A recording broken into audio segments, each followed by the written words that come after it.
Good morning, White Belt crew. We been relatively light on the weights this week. We've done a lot of body weight stuff, and even yesterday, where we did load up a little bit, it was a lighter load, so that we could go fast, accumulate a relatively high amount of volume. And so today, it's going to be a little bit heavier, certainly less volume, and it'll be more of a strength/skill type of day. So here's what we got. You're going to do almost an every 30 seconds on the 30 seconds piece, where you're going to perform a press, deadlift, and a squat. So here's let me set this thing up. I would really love for you to have an odd object today. Could be a household object like a kid's tricycle. Could be a boulder or a rock. Could be a log or a stick in your yard. But I would like it to be an odd object. That would be amazing. And if you can help it, it be a little heavier than lighter. So here's how this is going to work. 3, 2, 1, go. You do one press with that object, set it down. You're going to rest the remaining time until at 30 seconds, you're going to do a deadlift with it. You're just going to pick it up off the ground. At a minute, you're going to pick it up, hold it any way you want to hold it. It can be overhead, it can be on your chest, it can be in sort of a goblet hold. You're going to squat it, right? So every 30 seconds, you perform that sequence of movement. So 3, 2, 1, go. You do a press with it. 30 seconds, you do a deadlift with it. 1 minute, you do a squat with it. 1:30, you do a press with it. 2 minutes, you do a deadlift, so on and so forth until you get to 7 minutes, right? So you're gonna have 7 minutes of this strength/skill work. It'll be just enough time to kind of recuperate in between movements, but not so much that you're not getting some work done. So if you want to call this odd object cardio, cool. So that's the first piece. So you have 7 minutes. Every 30 seconds you perform a press or a deadlift or a squat, right? There's a sequence that goes on. Second piece today is going to be a tempo strength piece. So you're going to do 8 to 10 rounds, however you feel like doing. You have some autonomy today. And you're going to do 8 to 10 rounds of 5 deadlifts, 5 strict presses, and 5 some kind of pull. Let's go through options on each one of those, and then we'll talk about why we're going to do work on tempo. So for the deadlifts, you can certainly use the same implement that you used for the first piece. It can be an odd object, can be a barbell, kettlebell, so on and so forth. But odd object would be amazing today. I think that it's a really nice change of pace on terms of stimulus. The deadlifts, you can perform however you want to perform them. If you want to conventionally deadlift something, meaning feet underneath the hips, bend over at the waist, that's great. So let me show you what I'm talking about. So conventional deadlift, feet are going to be relatively narrow. I'm going to bend over and then pick it up. That's great.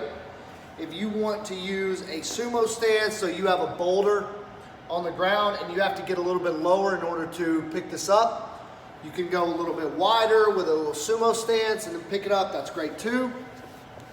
You could even do stuff that is sort of odd hand or foot positions, meaning I can straddle something and pick it up, right?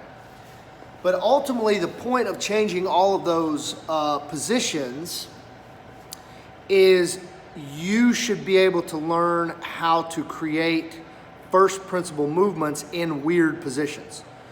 So when we talk about deadlifting, we always talk about brace the spine, get the shoulders ready, let the hips do the work, hips back.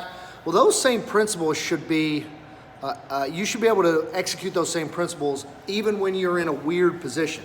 They might not be quite as ideal, but you can do the best you can. And ultimately what happens is, you learn, again, your skill becomes more efficient when you learn how to do it in really weird spots, and your brain sort of goes, oh, we can still do the skill or the movement even though we have really weird foot positions or really weird grips or whatever we're gonna do, right? So that's, you got 5 deadlifts.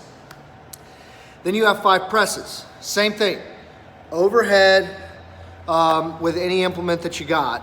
I would, again, really love this to be odd object. And then 5 pulls. The pull can be an actual pull-up. It can be a bent over row with your odd object. So I've got my boulder, right? I can pick it up, bend over, and then pull and use this as a back exercise in that regard. Completely fine. If you have a band, you can wrap it around your foot, get as much tension on the band as you can, and pull similar to the boulder bent over row. Any of those pulls will work. So you have 5 deadlifts, 5 presses, and 5 pulls, 8 to 10 rounds. Here is the caveat. You are going on tempo today, so your tempo is 3 seconds up, 1 second pause, 3 seconds down, 1 second pause, right? So 3-1, 3-1 is your tempo. So let me show you what that looks like. All right, I'm on my deadlift. I'm gonna do my boulder sumo squat, so time is up. I'm gonna bend up. I'm gonna go 1, 2, 3, pause 1, 1, 2, 3, pause 1, right? That's my first rep, and I'm gonna do 5 of those total. So here's why we are doing tempo. It forces you to have the best expression of your movement that you can. We have a little guest appearance today by the handsome little devil. So you can really focus on the quality of the movement because you are under a slow pace. The other thing is, because you are forcing that muscle to work through its entire range of motion for a longer time, you are actually developing some strength that you might not get in other sort of times or types of movements, types of training. So tempo is a really great way to make sure that we have proper motor pattern expression, right? We can actually use the technique all the way through the motion without having to hide it by using it fast. So we go slow, meaning I can't hide anymore. And I'll also get some added benefits of some strength pieces. So, to recap, 2 pieces today. You have your strength/skill of your every 30 seconds you do a press, then a deadlift, then a squat. And then after that, you're gonna go 8 to 10 rounds, 5 deadlifts, 5 presses, 5 pulls with tempo on all 3 of those movements. Deadlift, presses, and pulls. 3 seconds down, 1 second pause, 3 seconds up, 1 second pause. That's one, you do them 5 times, right?